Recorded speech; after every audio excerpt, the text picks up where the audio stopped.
Welcome to Whiskey Wednesdays, where we drink the finest whiskeys and we argue about the internet's most important topics. Because there's nothing that the internet loves more than arguing and telling people that they're wrong. Listen, and with each topic here, we may not agree with what side we're taking, but dang it, we're gonna die on this hill. So grab a drink, sit back, and enjoy.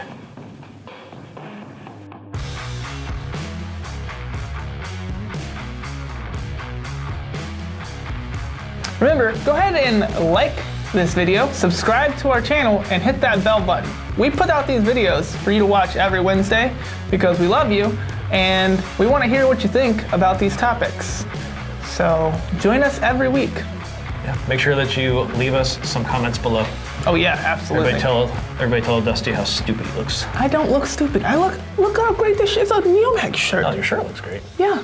Your face. You're not very nice. It's your face that looks. I hope that you know that. You're not very nice. And I'm not even going to give you the time of day. The truth hurts. Truth does not hurt. Truth hurts. Okay? Are you hurt? No, I'm not.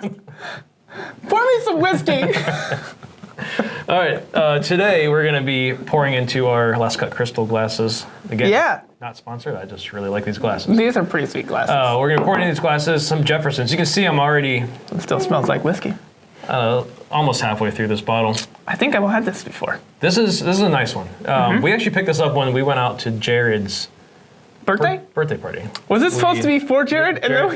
Jared, this might have been, it was supposed to be for you, This was supposed to be for your birthday, bud. but then I was like, This is really good. I think I want it. So Yeah. thank you, Jared. For letting us drink this Thank you whiskey that we for- bought you. Thank you for this. So this is Jefferson's. I'm gonna let you pour it while I tell you a little bit about it. This is the blend of 4 different whiskeys. They take 4 different whiskeys, blend them together to get the flavor profile that they have. Unlike last week's 113 proof, today we're at 82 proof. So this is a much more Oh yeah. sippable That's gonna be like water. drink. Yeah, this one's gonna go down pretty easy. Jefferson's is, unlike Buffalo Trace, some of these older companies, Yeah. they were established in 1997. So 1997. again, it was a little way to go, but not the 1900s like No. like a lot of these other companies. Fairly new company. So Troy. So Trey Zeller and father Chet Zeller started this company. Chet is actually a famed bourbon historian. And I meant to look into that more and kind of give you guys some things to look into. He knows his history. But apparently he's a famed bourbon historian. A kind of a fun fact, Trey's 8th generation grandmother was arrested in 1799 for production and sale of spirituous liquors. Meh. I like her. I like her too. Way to go, Rebel. Grandma. People were strong and So independent. making bourbons and spirits goes a long way back in their family. So Yeah. for them to start this journey together, it made a lot of sense. One of the things that a lot of people are going to know Jefferson's by is they've probably seen the Jefferson's Oceans edition. Mm-hmm. One thing that Jefferson's does that's pretty cool is they're very experimental Okay. with the bourbons. What do you mean by that? It's what they do with the Oceans version, which again I don't have here. But as an example, is they put a bunch of barrels on a ship that sails. That goes all, and if you go to the website, I think they have a map of where it goes. It's out at sea That's brilliant. for a really long time, and that's how they age that bourbon is on a ship. So it's like the Oceans edition. So it's things like that. You get the vibration from sailing. I mean, Because vibration it's complete helps, opposite right? it's complete opposite of how a Kentucky or Tennessee bourbon or whiskey is aged. It sits still in a barrel in a Right. warehouse. Yeah. Instead, and then the fluctuations in temperature is also what gives bourbon whiskey its flavor profile. Put on a ship, I don't know what seasons it's going through out there, Yeah. but at the very least, it's getting sloshed around All the time. all the time. Non-stop. It is the ocean. Yeah, so it's getting sloshed around nonstop. I've actually not had it, but that's just an example of what they do. They actually. That's cool. I'm trying to find one of these. I think I might have a lead on this. I saw on their website they have it's like 6 or 8 little bottles of whiskey. Each one was originally aged in an oak barrel, like all whiskey needs to be. Okay. But then each one is aged again with like wood. With some just has wood chunks of oak, of charred oak in it. Some have. I'm just throwing stuff out there, like cherry wood in it. Got it. Trying to get that extra little notes. Other That's cool. woods and things like that go into these other barrels, and they're trying to see what other flavor can we get out of doing these other things. So here's my question for you on that. Do they remove all the stuff from the barrel, put it in a new barrel, or do they just pop open the bunghole and shove the woods down the bunghole? You just want to say bunghole. I did. That's all you wanted to do. I'm sorry, everybody. All right. So, which is a great word. Great word. It's what it is. It makes me laugh every time. It's like kids when they learn when they learn a new term for body part. We're like, well, that's what it is. So anyway. Oh gosh, I'm sorry, everyone. So that's kind of what Jefferson's is known for is trying new things and trying to see what just trying to see what new things they can get. I looked hard to figure out why it's called Jefferson's. Okay. I can't figure out why it's called Jefferson's. If you look on the back of the bottle, it has Jefferson on the back of the bottle. Looks like Thomas Jefferson to me. I don't really know why it's called that. I couldn't. Even their website doesn't say anything about how it was named or why it was named that. Where was Thomas Jefferson from? Maybe he was from Louisville, Kentucky. He wasn't. Okay. Pretty sure about that. Yeah. So there you go. This is. Let's try to. Oh yeah, we should drink this. Very corny. I'm trying to smell it. Very, very. I can smell a lot of corn. It smells like a cup. You smell corn? It smells like a cup full of corn. Yep. I kind of smell maybe a little corn.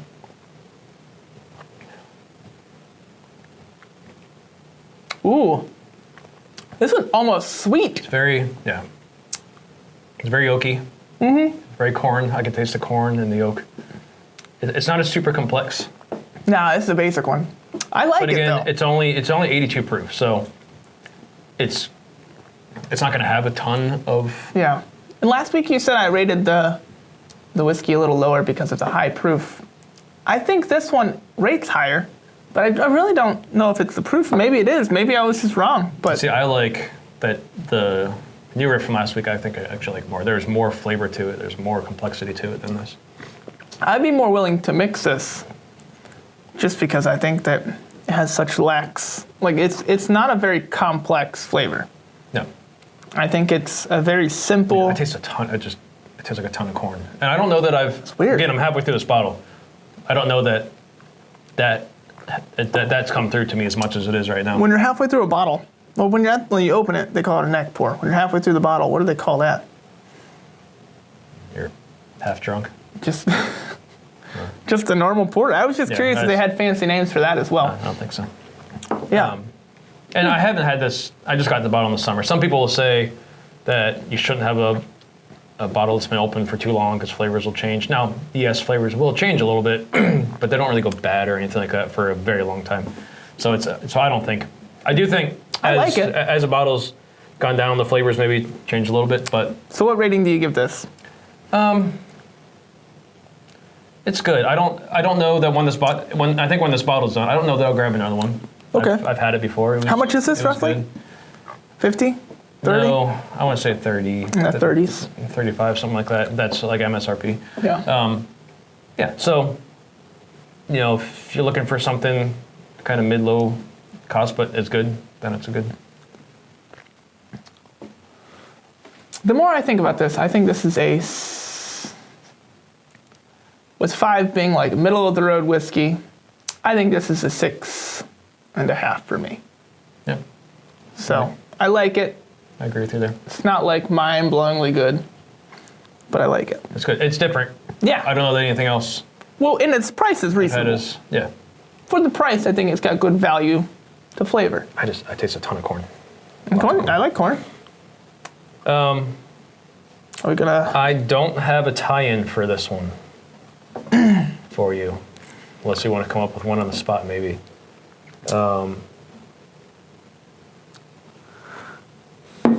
Jefferson. He's not even holding a gun. No, I wish he was. I was looking for that. So it might be concealed. Ah. So yeah, I don't really have a tie-in for you. We're working on it, but today we're going to be talking about if you should. We're talking about off-body carry, and we're also kind of saying close proximity carry. Yeah, we should define that a little better. Which isn't carry if it's close. If it's not on you, you're not carrying it. All right, yeah. Let's kind of try to define this for people. So, off-body carry is if you have a purse or a backpack. I can't think of anything else where it would be on fanny you. pack. But yeah, fanny pack. Yeah. It's not a popular duct one. taped. And somewhere, I don't know. That would be on body, I guess. Duct tape, like. So, backpack guns are very popular right now for women. Yeah. Purse carry is very popular. Yeah. Yeah. So so then when we were kind of prepping for this, we started talking about, well, what if it's in the glove box of your car? Right. What if it's under your desk? That's not off-body carry because you're not carrying, but that's close proximity carry. Yeah. So we kind of we wanted to kind of expand this a little bit, just for conversation's sake, to that as well. But we're going to start off mostly talking about.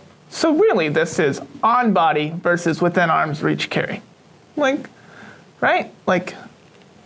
Well, they call it off body when it's in a bag or something like that. On body is when it's in a holster, right. attached to you. Should you carry on body? It's in something that's hanging off of you. You get it, right? Yeah, I think hopefully, I think so. I think people get it. Yeah. All right, I went first last time. I'll go first. Tell us why. So, Dusty, you're going to be arguing. I'm arguing for that it is a perfectly reasonable way of carrying to carry stuff in a purse or a glove box or something like that. I think that is a reasonable way to carry a firearm. And so I'm going to make a small argument for that because I really think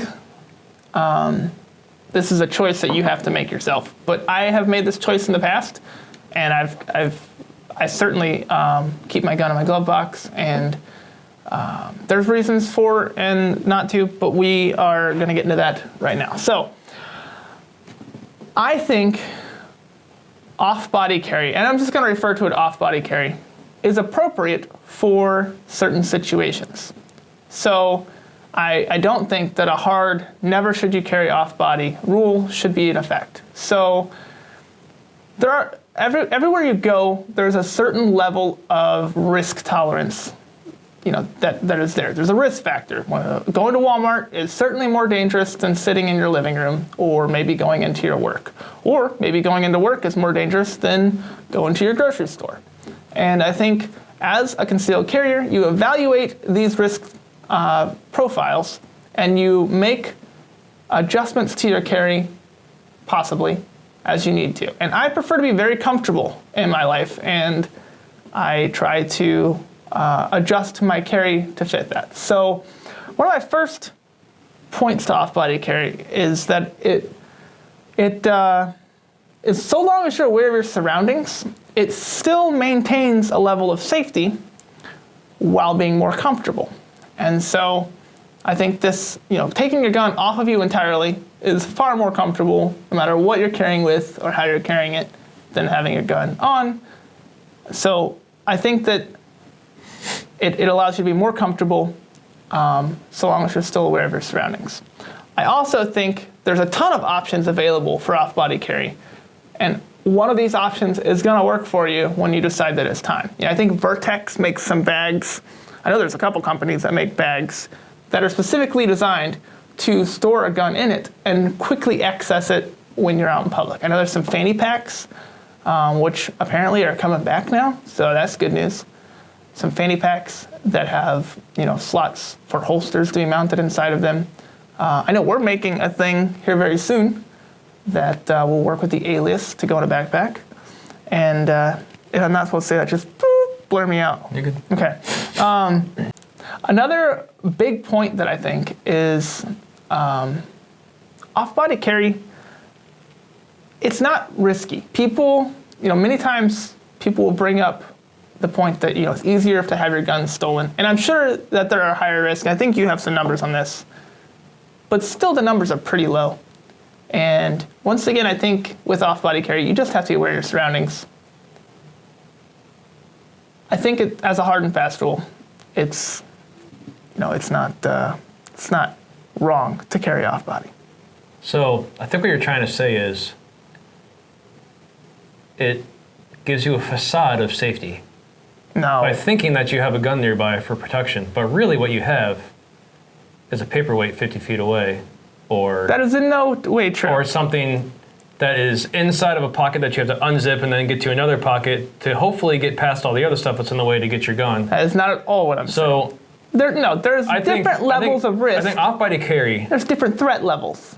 Just gives you a facade. So I really just have a couple reasons, because to me this is such an absurd conversation to even begin to have of off-body carry and close proximity carry, because it completely defeats the purpose of having a gun. No, it doesn't. The two biggest things is, one, if I'm carrying a firearm for safety, it means that I might need it, and if I need it, I don't need it. There's a chance I need it now, not in 10 seconds. Okay. Do you sleep with a gun on your body? Or in 30 seconds. It means I need a gun now. It means I agree with you that you need to be aware of your surroundings. But let's be honest here. You cannot be code red fully 360 Nope. in touch with the surroundings at all times. Right. Right?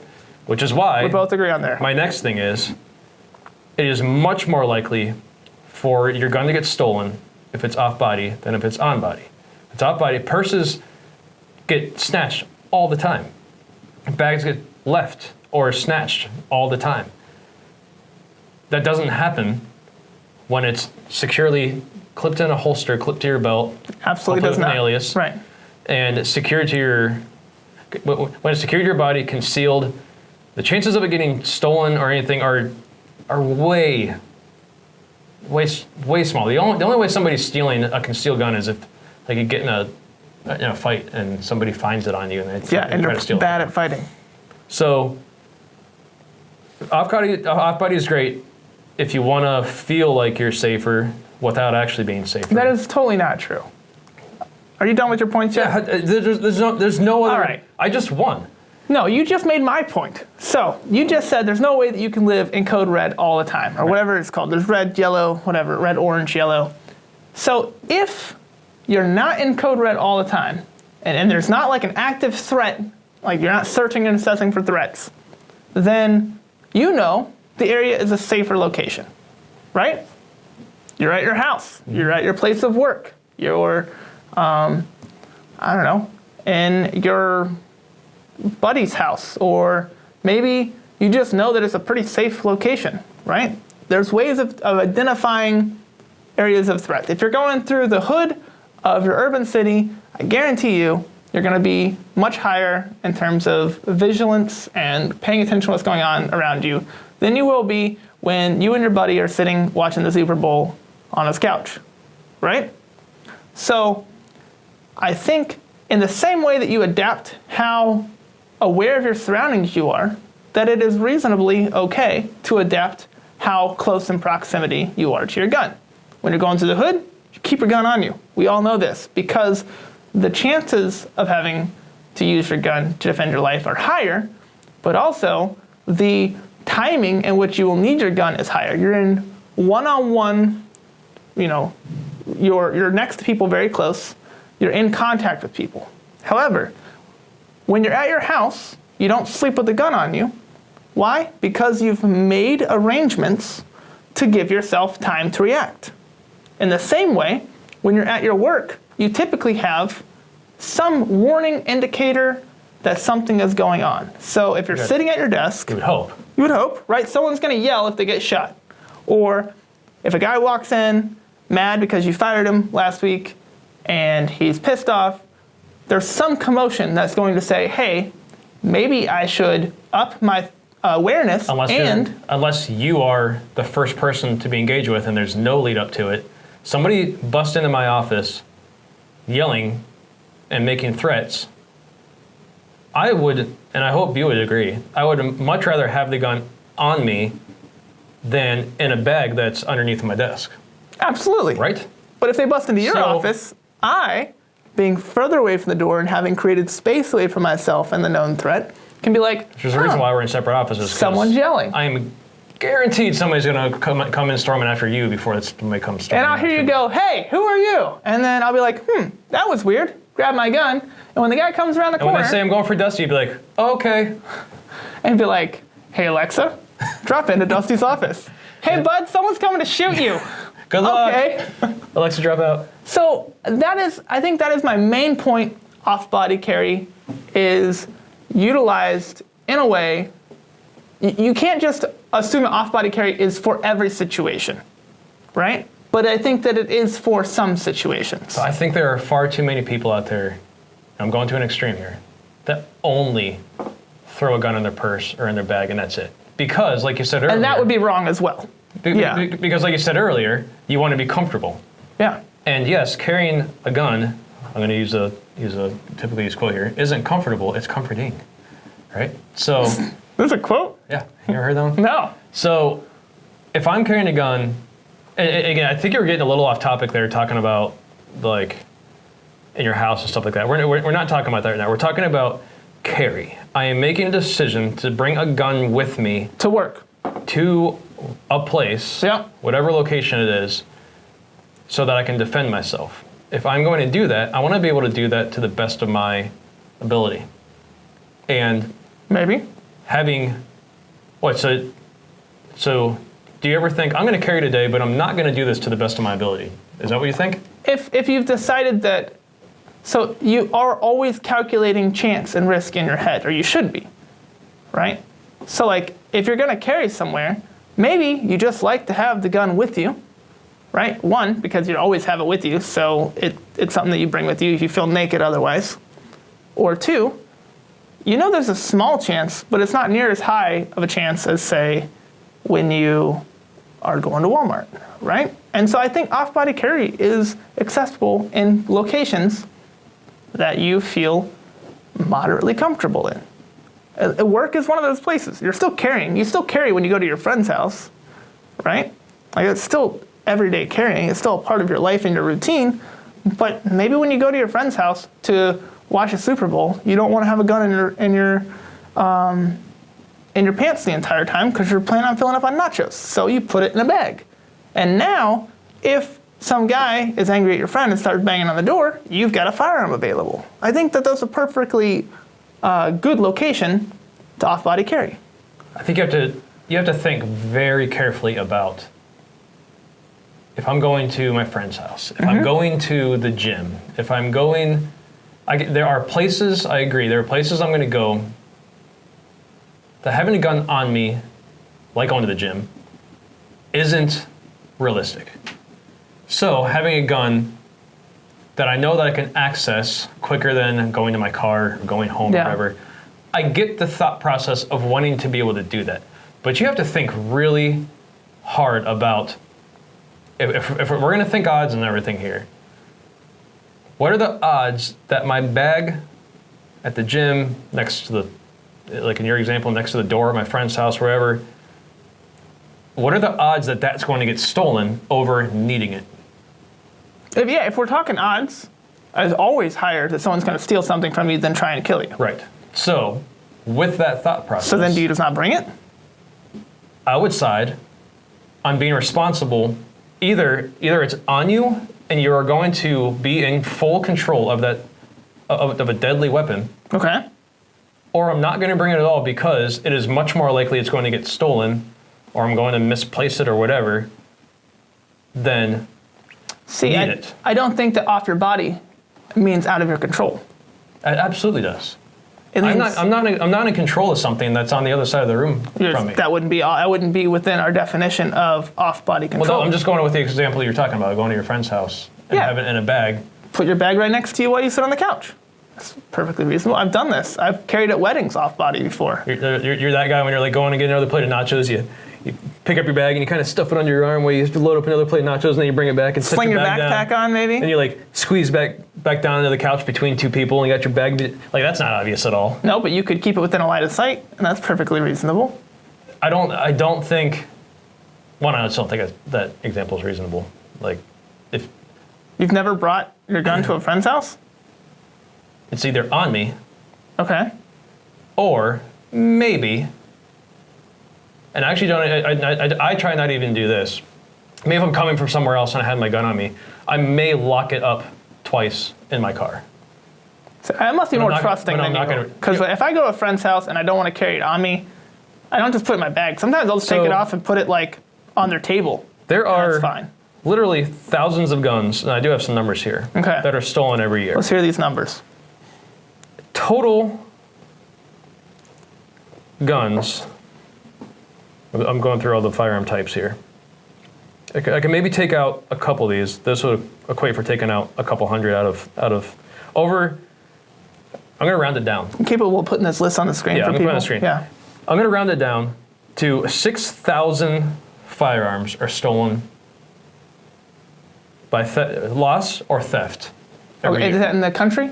That's in the country in the year 2021. Wow. So last year. Over 400 million guns, and there's only 6,000 of them stolen? 6,000 are stolen.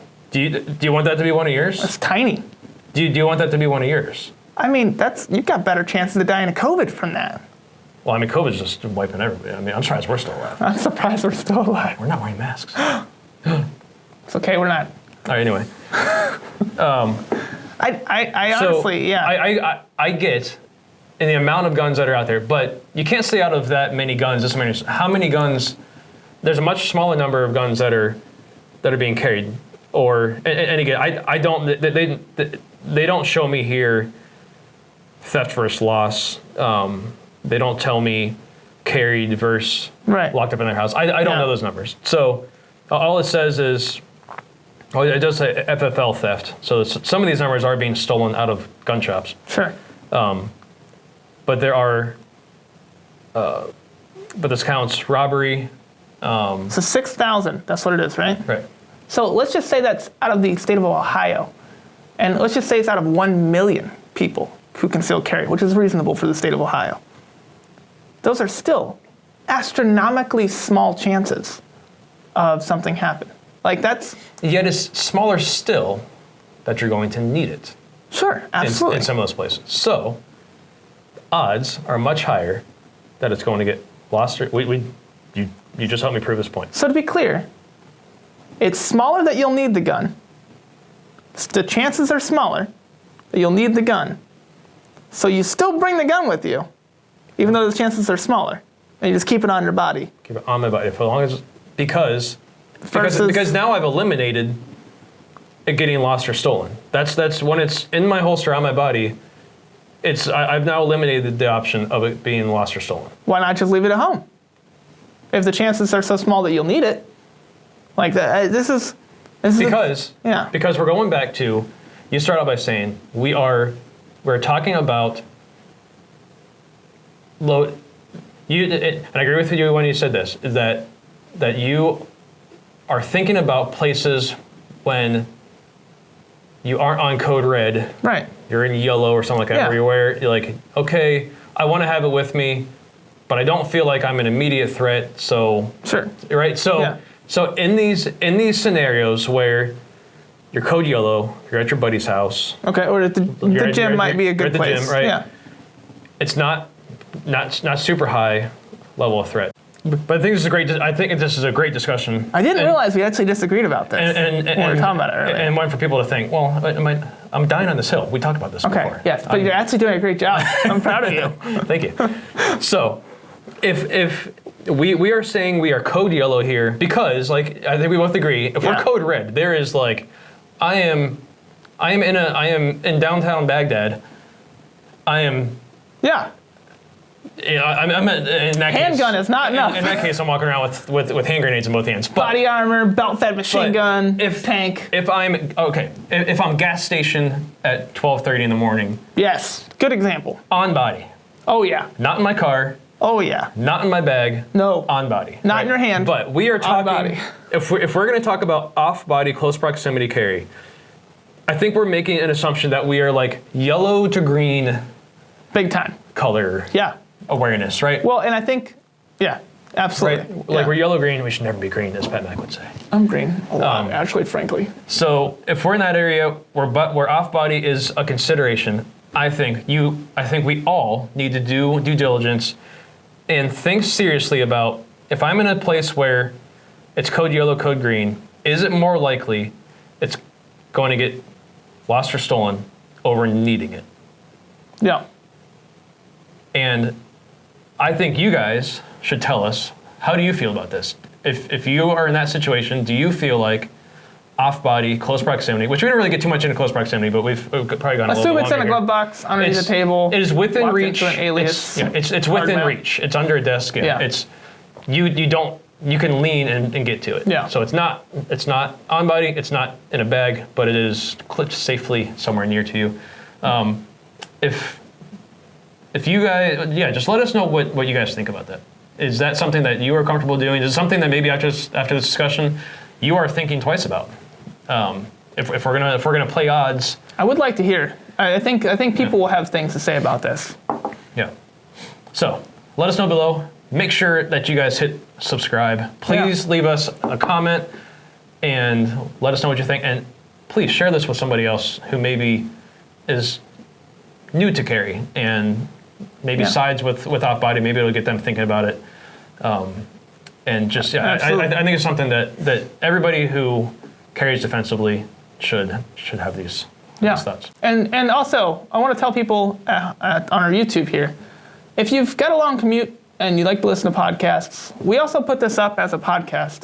If that's your preferred method of listening or viewing, please go ahead and check it out. What's our podcast? So we are on called? Spotify, Amazon, and Apple. Yep. And search Neomag Whiskey Wednesday. There's actually a bunch of Whiskey Wednesday podcasts out there. That's interesting. I didn't even search think Neomag Whiskey Wednesday, and you'll find us. Share it. Like it. Comment. Please let us know. I really genuinely want to hear from you guys because I know how I feel, and apparently I didn't know how Graig felt. And then, he's just good at this, so. I'm good at this. Yeah. I'm so good. That was weird, man. Okay. Ooh, what we got here? I have a few options I'm going to throw out here. All right, I'm ready. For next week's. Yes. What we got going on? Grape versus strawberry jelly. What? This is... I've gotten fights with my wife over this. All right. She's a grape, I'm a strawberry. No. The fact that we're still married First of all, we all know it's peach. And all right. That different topic. Okay. That's not going to work for us. No one cares about that. All right, next idea, thong versus bikini. I mean, my wife looks good in any, so I'm not talking. I'm talking about for men. What? No? Okay. How about concealed carry license? Should they exist? Should we go through licensing? See, that's more reasonable. That's a way more reasonable topic. Yes, I can argue this. What, than jelly and underwear? Yes. Jelly and underwear? Really? Together? God. I mean... Peach might be the best one.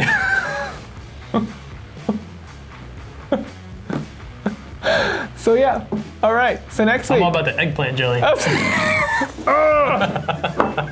can't handle this. It was rolling last time. No, okay. It shut off. Should we? Now it's rolling. Should we do this one like WWF announcers? No. Welcome to Whiskey Wednesday. No. Oh. Okay. Fine. Guess not.